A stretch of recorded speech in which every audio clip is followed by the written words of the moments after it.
Well, in today's interview, I am talking with Mike Lynch, who has written several novels, and the novel that he has just prepared, I think every Christian believer needs to read. It's called After the Cross. Mike, tell all of our listeners what inspired you to write this particular novel. Well, Ken, thanks for having me on. I'm just glad we have a chance to just chat about this for a little bit. After the Cross started a couple of years ago. I was watching a documentary about Constantine, who was the first Christian Roman emperor, and his mother, Helena. And Helena was in her 60s when she became a believer because she grew up in the Roman Empire. She was a pagan for most of her life. And then when her son, supposedly converted to Christianity, the mother really did and felt that one of the ways to honor Jesus, who she believed died for her and paid for her sins on the cross, made a pilgrimage to Jerusalem in the 300s and was really just very overwhelmed by being in the places where Jesus was. And some of the churches that we have today in Jerusalem, like the Church of the Holy Sepulchre or the Church in the Nativity, started because of her. She allegedly found the places where Jesus was born and where he died, and they built churches on those places. And because she was doing this as an act of piety, and I was just really kind of impressed and awed by her faithfulness and her faith.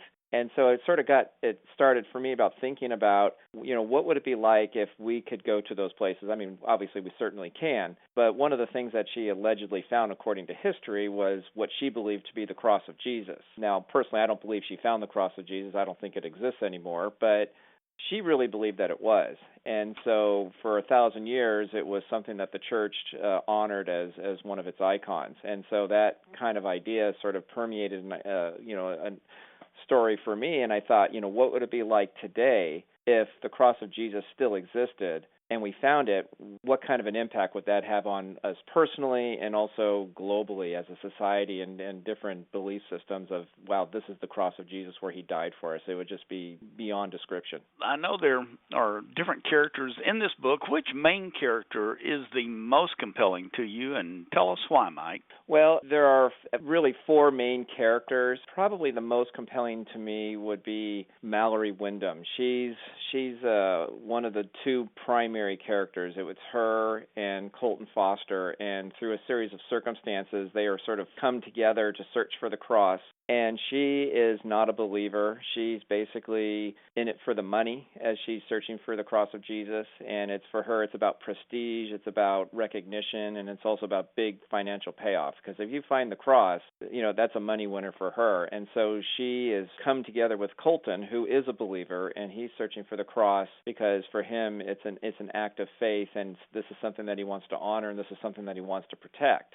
And so as they're searching for it, Colton's life starts affecting Mallory's life because she's doing, cutting corners and working with kind of disreputable people to kind of meet her ends. And Colton is trying to do the honorable thing, trying to live faithfully as best that he can in this difficult situation. And little by little, his faith starts affecting her, and she starts questioning her beliefs and her values. And when you get to the end of the story, and of course I'm not going to tell you what happens at the end, but when there's the big, climactic ending, she's really forced to choose. Am I going to choose my old life, or am I going to choose my new life? And when we have these journeys of faith, when you're coming from such a negative place, those are very, very interesting stories as people question who they are and the belief systems that they've adopted over their lives that are not necessarily God-honoring, and sort of confronted with the gospel as this person is living the life of faith and kind of her journey of faith. Right. Well, Mike, I know that someone listening will probably have this question. What do you want us, the readers of your book, to take away from After the Cross?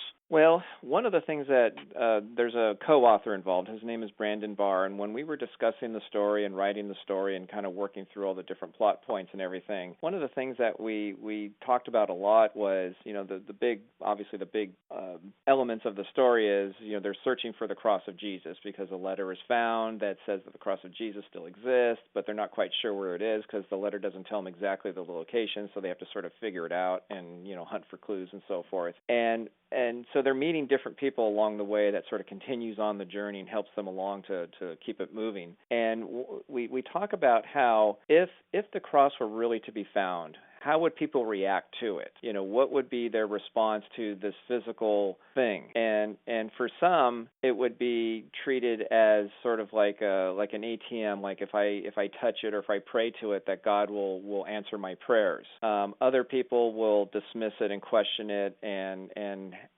disregard it. Other people will see it as truly what it is, that in of itself, it has no power, it has no authority, it can't do anything. But Jesus died on the cross, and that was the instrument by which he died, and it was through his death and resurrection that people can find salvation. But in of itself, the cross doesn't have power. But then there were those who would attribute power to it and treat it as though it was a holy, reverential thing, and they would revere it, and they would give it something that it's not supposed to have. And so we explore the different elements as different people approach the cross. And so we, really what is the most important thing? Is it the physical cross that's important, or is it what happened on the cross that's more important? And we discuss that a lot in the story. Right. And so as we look at the cross and we see the cross of Jesus, obviously I guess that does play a major part throughout the story. Oh, definitely. Yeah. I mean, because they're trying to find it, but at the same time they're also discussing, well, what is it, and what does it mean, and what does it represent, and what kind of an impact will it have on people's lives if it should ever be found? And so those philosophical discussions happen throughout the story as they're physically searching for it. Right. Well, what would you think really would happen if it were ever found in our culture today? If it were ever found, and I've thought about that a lot, obviously, because of the book, and you really wonder if this were to really truly happen. It's so hard to try to figure out, and I think one of the things that would happen was, who would claim ownership of it? Where would it finally reside? Would it go to Jerusalem? Would it go to Rome? Will it go to another country? Is it going to be in a museum somewhere? Would they build a special place for it? But then who would get it? I think there'd be a lot of fighting over the cross of, who can claim ownership of it. Right.